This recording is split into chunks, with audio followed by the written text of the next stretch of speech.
संपूर्ण संसार को जीवन जीने की कला सिखाने वाली भारत और भारतीय सभ्यता संस्कृति को नष्ट करने का प्रयास किया जा रहा है। और जिस हिसाब से उसकी विरासत को नष्ट किया जा रहा है, उसमें नष्ट करने वाले में बाहर के लोग कम, अपने लोग ज़्यादा होते हैं।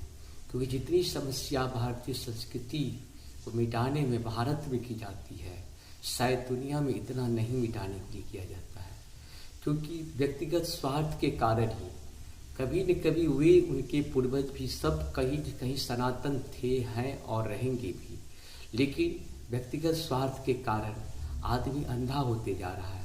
आज जो घर जला रहा है उसकी हैसियत नहीं है कि एक सुई खरीद सके, लेकिन इसके बाद भी वो घर जला रहा है।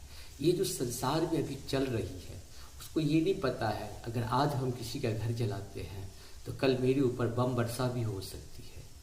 क्योंकि घर जलाने वाले का आज न कल अंत तो होना ही है, जैसे भी हो, जिस रूप में भी हो, चाहे बम वर्षा से हो, चाहे आसमान के फटने से हो या जमीन के फटने से हो, उसका अंत निश्चित है।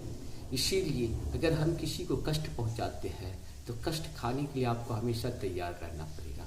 अगर आप किसी को दुख देते हैं तो दुख सहने के लिए भी आपको तैयार रहना पड़ेगा।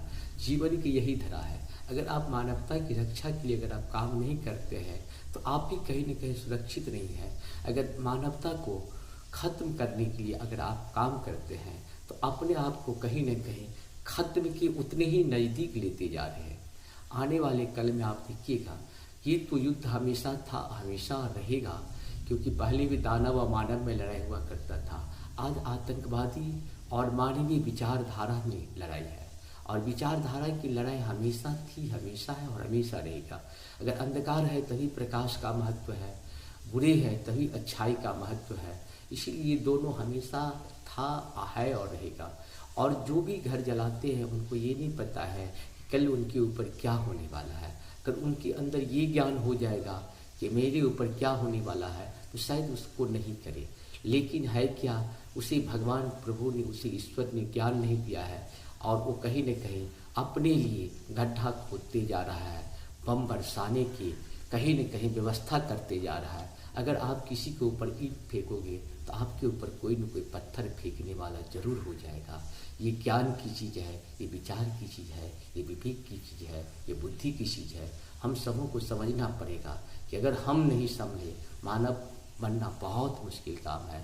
प्रभु ने हमें मानव बनाया और मैं दानवों से भी पराकृति करते जा रहा हूँ। ये बहुत ही दुखदाई है, बहुत ही कष्टदायी है, बहुत ही